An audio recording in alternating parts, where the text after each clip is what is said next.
G'day, my name's James and I'm a VATPAC pilot and controller on the VATSIM network.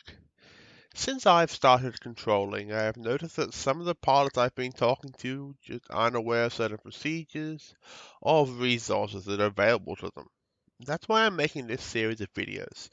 Now, we're all new once and there's no shame in not knowing something, but I'm hoping that after watching these videos, you'll be more comfortable flying and talking to ATC in VATPAC airspace and across the whole network.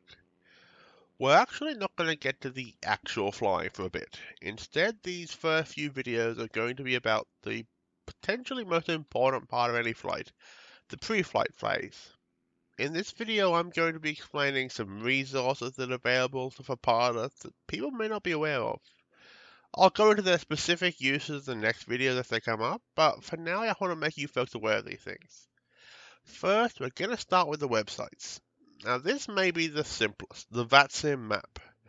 This is on VATSIM's website, the address is map.vatsim.net, and this should really be your first stop before getting online on the network. It is for me as both as a pilot and as a controller. As a controller, I use it to check what airport could most use a tower controller, and as a pilot, I use to check how busy an airport is. Before I jump on, it helps me get an idea of what the traffic situation is going to be and just how busy the control is going to be. If you're new, then I definitely say always double check the traffic before you log on. If there's not much traffic as a controller, then I'm really happy to let you practice your circuits or to guide you through some things in more detail if you just don't know it yet. But if we're in the middle of an event and there are 15 planes talking to me, I'm not going to have as much time available. Instead, if you're not sure you're ready for an event, then jump on as an observer. It's a little tick box in your pilot client. We won't see your airplane, and you can just listen to what's going on and get a feel for things. And I'm not saying not to fly events if you're new. We always want more people, but you won't enjoy it if you're struggling to keep up. And it's going to make it harder for us to keep other planes moving. Just know your limits and don't push them too far at once. There are other programs that provide this information, but I'll cover them after. Also, I'll mention you can get an ATIS from here if one was online. Like go off of Australia and up here to there. Let's hover over the letter and you can see the details of the ATC, which in this it also includes the ATIS.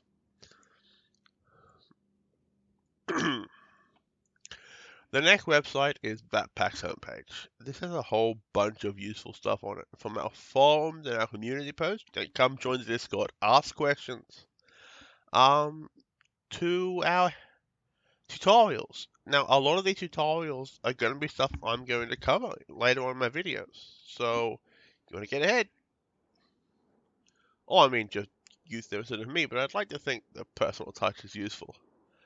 We have our events, the regular ones, Milk on Monday. I'd really recommend checking out the next newbie night. If you're new, it'll really help. We've got training nights. But what we're here for right now is the ATC Assist function. Now, this is really designed for us in ATC, but it's still very useful for pilots. So for now, let's just put in Sydney's airport code. That's YSSY, Yankee Sierra Sierra Yankee. Hit search.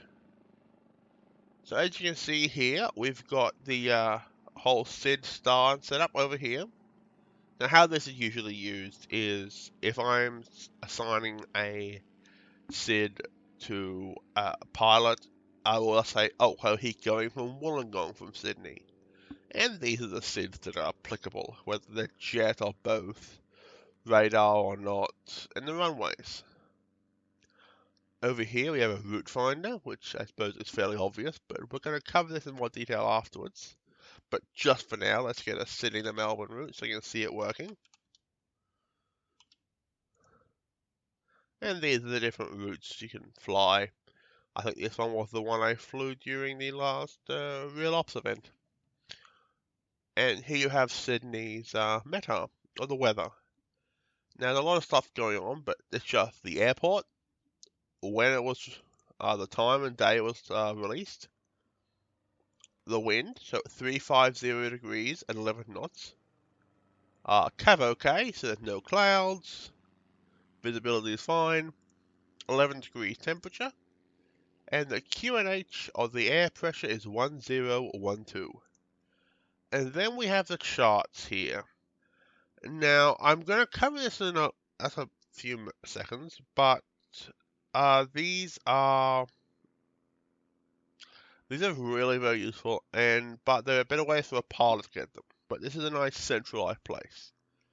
Just as a note, I always check the meta because even if it's not controlled, this gives me an idea of which runway is active. Like right now, I'd assume at Sydney, it'd probably be the full length runway 34 left and 34 right, because the wind is coming from 350 and you want to take off into the wind.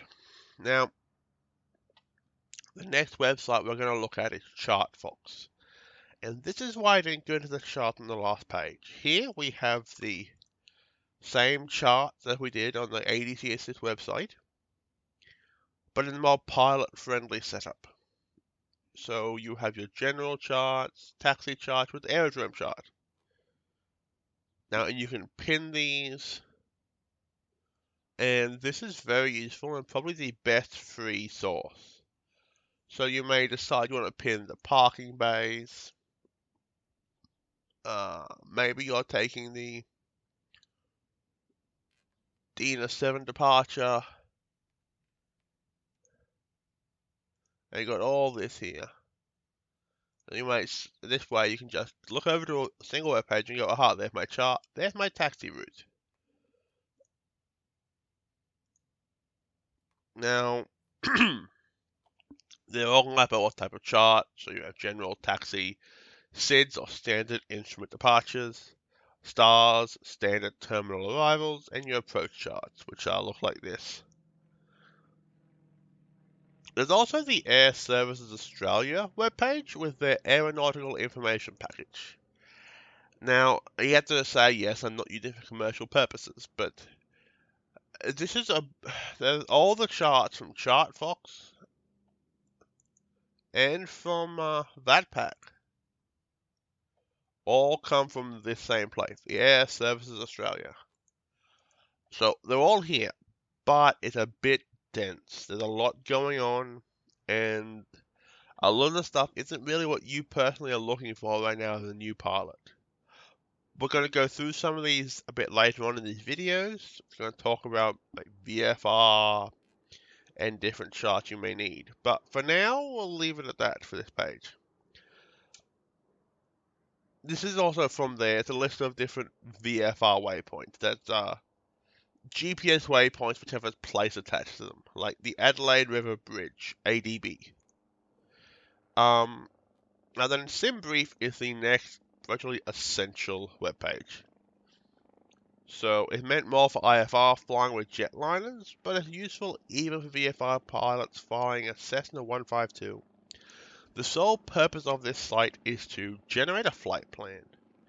It can suggest a route, it can calculate how much fuel you'll need, and basically all those jobs that real pilots have a dispatcher for. I'll just quickly make a Qantas flight plan for a 737 from Sydney to Melbourne. Put in my Qantas. Put in my Qantas 737.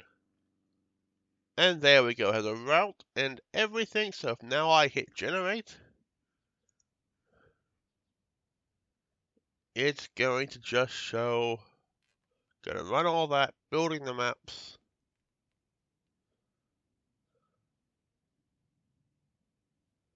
And then as we can see here, there's my route.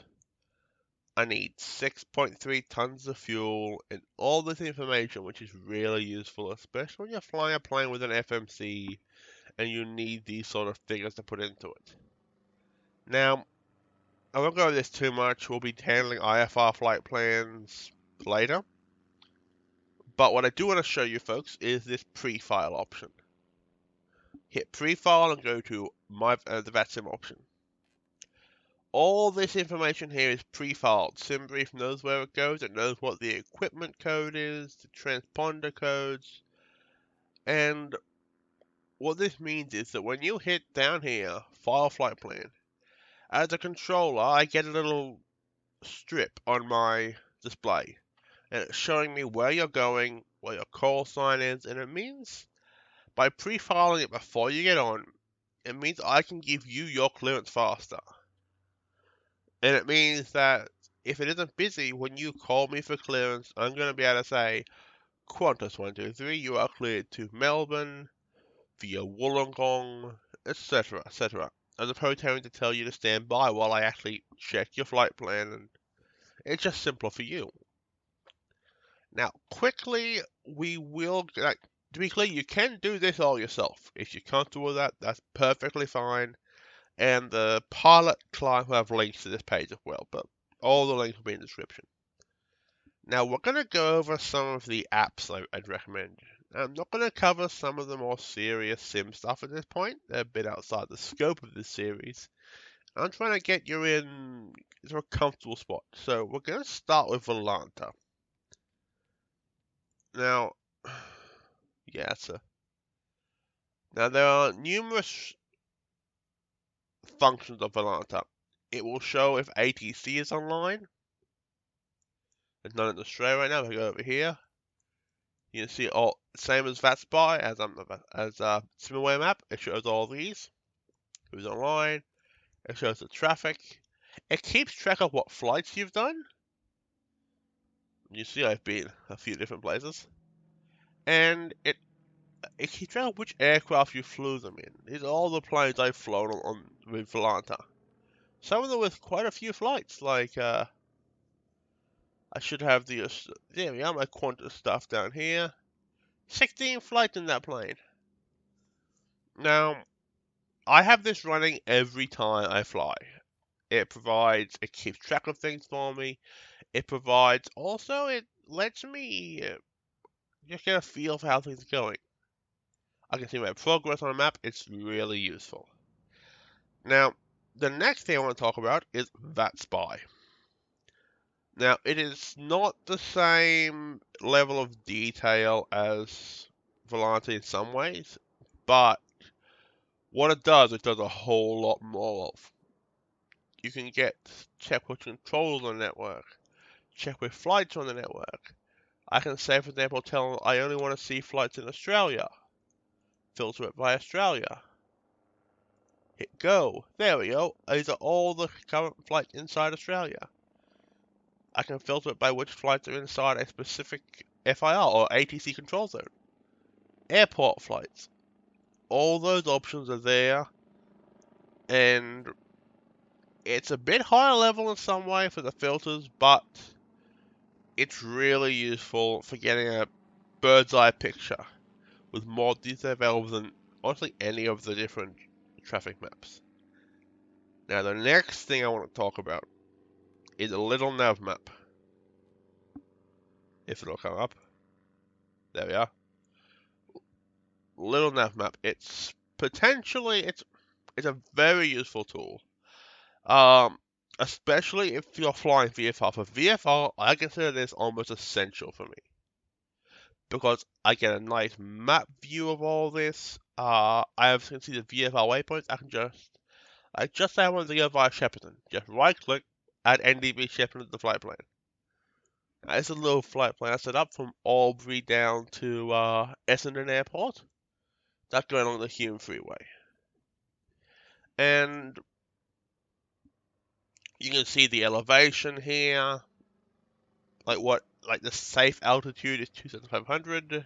That's what I've planned for, and all these little things. Or if you're like me, you're trying to fly a DC-6 across America with just VORs, it also lets you do that. Like if I tell up here, I don't want to see VORs, not many of them left, but you see what some around there. So I can say, for example, I could go, from Albury, I might go up to Wagga and over to Canberra, and then up towards Sydney via VORs if I could. Now, potentially the most important app I use is Navigraph. And you see, I've already got a flight set up for that flight from Albury to Essendon. And it's really nifty. It shows you, like, the same as Chartfox. Now, to be clear, these are real navigation charts. They look different from the Air Service Australia one because these are professional ones. These are what, like, Qantas will pay a ridiculous sum of money to get access to. Now, this one isn't as nice, it's just, but they're all from Jeppesen. So I say, if you can pin them like with Chartfox, you want your airport info, your taxi map. You might say, well, okay, at Essendon, I want the ILS map. I want the taxi map there, and the parking stands. I know where I'm going. And these are all overlaid. These are all shown here, pinned in the bottom. And what's even better, it's just like this ILS one. I can hit here. You can pop it down on the en route map. It just shows you exactly where you need to be. So, as a result, the other thing which you can do, let's go to the taxi map here. I currently have a plane sitting at Albury. Let me just quickly show you that. Flight simulator, yep. Here, my plane is sitting at Albury, the South Apron. Runway's up there. But if I zoom in here, so I'm down here. I'm facing that way. Now if I hit up here, this little moving maps, it'll set up. Okay, so I can't show you right now. I'm having some slight problems myself. But it will show you a little red arrow on the map. There we are. So it can see where my plane is. And what this means is I can see as I'm taxiing. Okay, I say I'm taking runway 25. I may get told taxi Bravo Alpha Charlie. Now on a little airport like Albury, it doesn't really matter.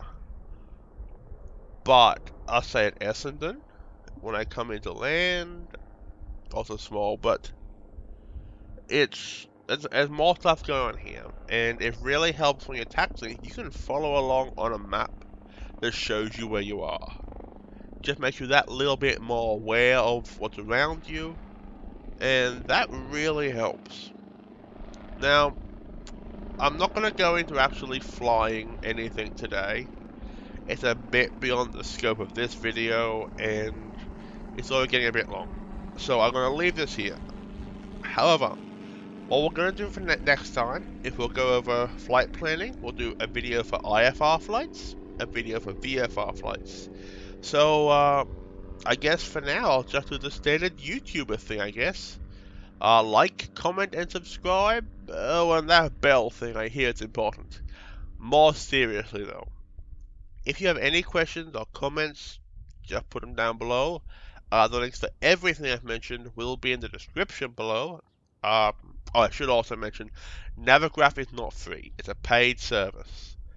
You get the latest navigation data with it, which means you have the latest waypoints and procedures, and you get the charts. It's around €8 a month, so it's not a colossal amount, maybe $16. And if you can afford it, I consider it essential. If not, you can entirely run by Chartfox or whichever source you want to get the other maps from. That's fine. But if you can afford it, I really recommend it. Okay, I'll leave things here then. Safe flying, people.